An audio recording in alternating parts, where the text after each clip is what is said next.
Ahsan Iqbal, Vice Chancellor, Director of the Center of the Friends. Ladies and gentlemen, I'm very much honored to be here again in the Ministry of Planning to take part in this launching ceremony of the CPEC Quarterly. I think this is a joint project, but after almost 9 months of the launching of this center, you have produced the first quarterly before us.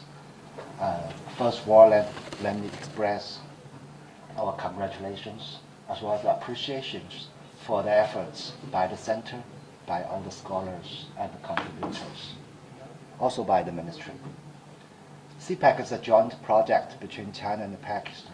I think almost 4 years have passed, and with the efforts of both sides, a lot of achievements have been reached. Among this cooperation, I think there are several considerations from both sides. First, I think it is a new project. It's a new model of cooperation. It's a kind of new experience of our bilateral collaboration between China and Pakistan. So definitely, from this kind of cooperation, from this kind of projects, both sides, we have a lot of things to think about, to consider that what kind of experiences, what kind of maybe lessons for both of our sides. So we need intellectual input. We need intellectual contributions for both of us to have a better performance and implementation of this project. Because the basic purpose, the basic target of this kind of cooperation is both the governments of China and Pakistan would like to give more benefit for the well-being, for the common people of both countries. Second, I think that the establishment of the Center of Excellence as well as the publication of CPEC Quarterly will provide another very important intellectual platform for the mutual exchange of views between Pakistan and China. In fact, CPEC is not only popular here, CPEC is very, very popular in China too, even in the region, in the world. So what kind of intellectual exchange regarding the perception, regarding the conception, regarding the experiences among the scholars, because you are the brains. We would like to invite more and more in this kind of contributions, comments, and input from these brains, from this kind of wisdoms, that for us to have a better understanding and better implementation of the project. For example, in China, I counted within the past 1 month, even in Chinese media, in Chinese magazines, at least 24 articles or reports about CPEC emerged, although that they are in the language of Chinese language. So I'm trying to also invite this kind of Chinese contributions in the local language to be included, if possible, in your quarterly, or that, because I think only a platform like this could facilitate and also provide us more opportunities and chances to have a better understanding between us. And finally, I think that the establishment and also the publication of the CPEC Quarterly, it is, I should say, it is a great result with the efforts of the Pakistani government, especially that with the support of the Ministry of Planning, Reform and Planning, Development and Reform, in particular, Excellency Minister. I think that you are not conducting just a physical project, a material project of CPEC. In fact, you have started, you have initiated, I should say, is a kind of conceptual and also a kind of more broader exchange between the two countries, between the two business scopes, and between the two, I should say, between the two intellectuals. So I think that this is more important because CPEC, as far as China is concerned, we take it as not only as a bilateral project with Pakistan, we also take it as a flagship project for Belt and Road Initiative. What we learned from this cooperation, even what we have get from this kind of cooperation, finally will benefit our government, our leadership's perception of the future cooperation as far as Belt and Road Initiative is concerned. So this is much beyond that our bilateral scope, that it would be more important even for the Chinese government, for our leadership's future conducting of regional cooperation, of state-to-state relationships, as well as even the global interactions. Thank you.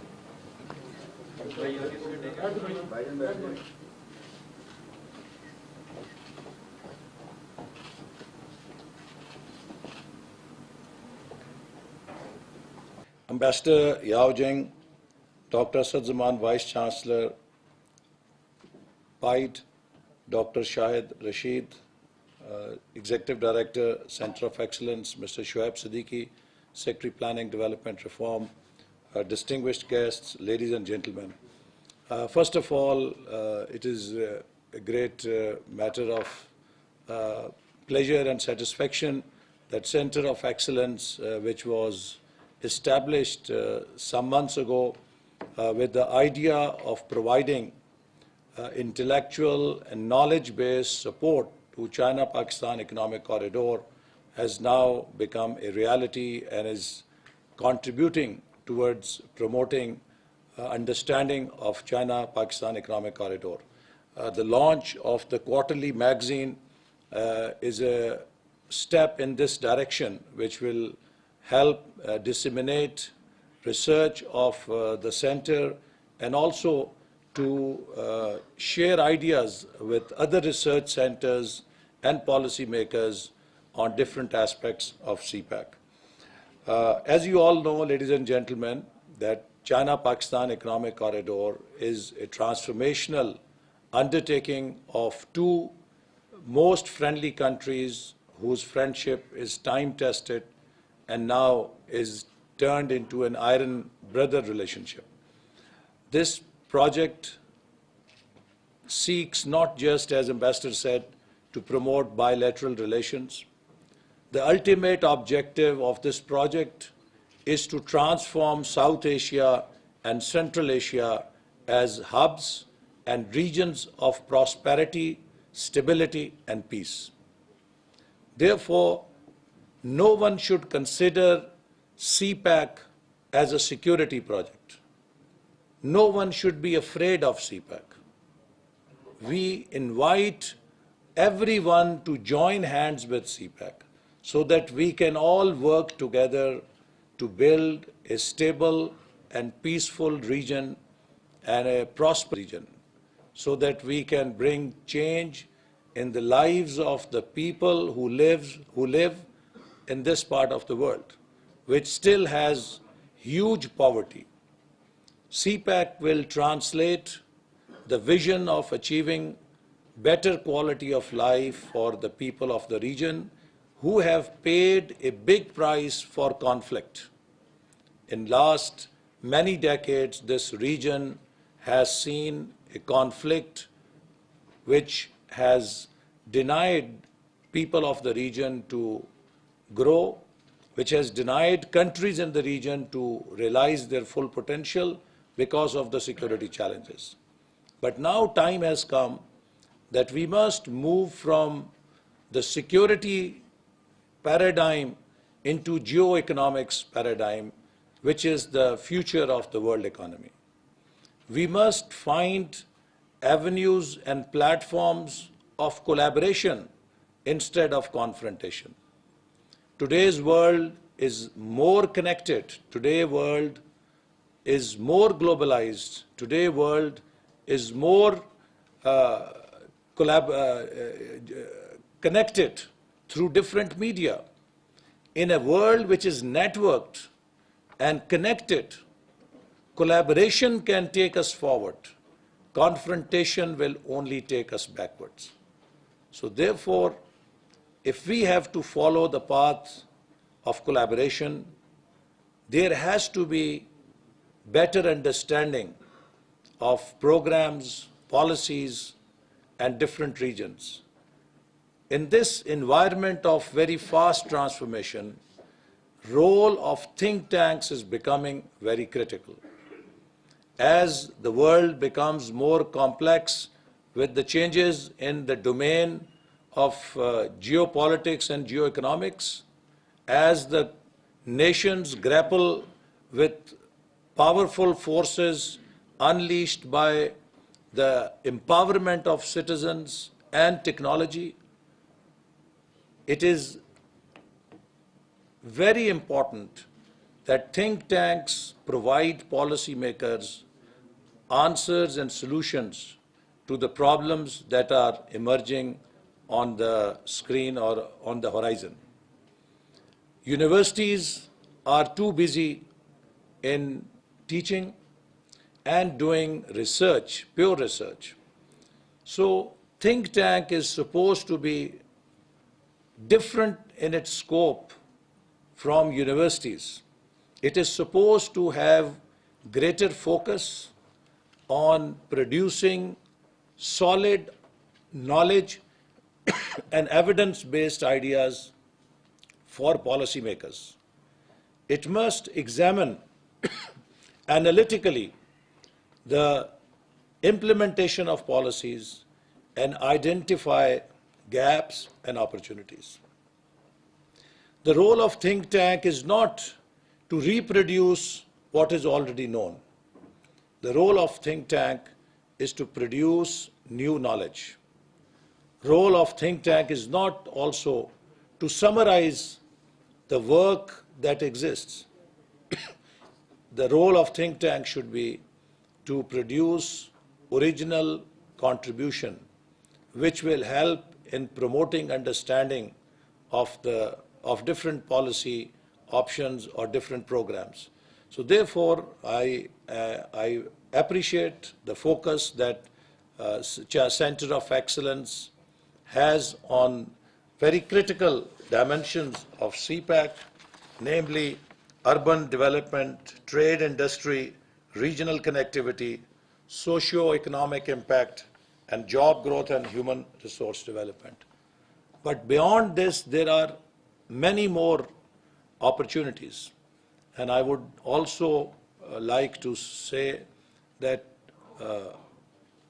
Center of Excellence should further strengthen its links with local and international think tanks so that we can produce more collaborative research. Particularly inside China, we can have a stronger partnership, and I would like to see in future more joint studies where a Pakistani researcher works with a Chinese researcher, and they produce joint research studies on different aspects of CPEC. CPEC will have great impact on the socio-economic development of Pakistan. We need to document it. We need to bring this to the knowledge of the people, exactly how, in what terms this socio-economic impact will be realized. We also need to highlight another important aspect of CPEC, that CPEC is going to also help towards creating an inclusive Pakistan. CPEC has focus on creating linkages within the country that will connect different regions of Pakistan with the China-Pakistan economic corridor. And this connection will bring great opportunities for those areas which were cut off from development, which were marginalized in the past. The western route that is now operational and is being also upgraded has opened a new vista of opportunity. From Gwadar to Quetta, if we travel, previously this journey used to take 2 days. With the construction of the new road that government of Pakistan has done through its own resources, now the journey is about 8 hours. And this road is bringing a transformation in the lives of those remote areas of Balochistan which were denied these opportunities in the past. Turbat is not Turbat of the past. Surab is not Surab of the past. Panjgur is no more Panjgur of the past. Kalat is no longer the Kalat of the past. This new traffic that is now being generated is bringing many benefits to the people directly and indirectly. Their agriculture economy is improving, their social services are improving, their economic empowerment is taking place. Similarly, Gawadar to Khuzdar and Ratodero, this road has also been completed. Now this will bring a transformation in the lives of people who live in South Balochistan and who were again cut off from all opportunities of development. Likewise, the new projects that have come into CPEC, for example, Mirpur, Muzaffarabad to Mansehra, that will connect the northeastern parts of Pakistan and Azad Kashmir region with CPEC. Now that will transform, it will have a big transformational impact in that region. There is also another connectivity project that will come from Gilgit to Chitral to Chakdara. That is going to bring a transformation in northwestern region of Pakistan. Again, those remote areas which were cut off and were marginalized from development. The laying down of China, Islamabad fiber optic cable provides world-class connectivity to Gilgit-Baltistan. There will be new opportunities that will come with that connectivity of fiber optic passing through Gilgit-Baltistan. In those remote areas, young scientists and young IT professionals will have same data connectivity that professionals enjoy in Karachi, Islamabad, Lahore, or any developed part of the country. So there could be in future software parks that will develop in Gilgit-Baltistan. So these are many opportunities which will emerge from CPEC. And we need to identify the opportunities and also the challenges that are associated with each opportunity. How much human resource we are going to need. What impact these projects will bring on our urban development. Are we prepared to face those challenges? What impact these projects will bring on our future energy? How can we optimize the energy which is coming through CPEC, and what impact it will have on economy? That needs to be documented. We need to also understand that in terms of this platform that is being laid, what can we do to promote bilateral trade between Pakistan and China? And let me say that in the past, the governments have overlooked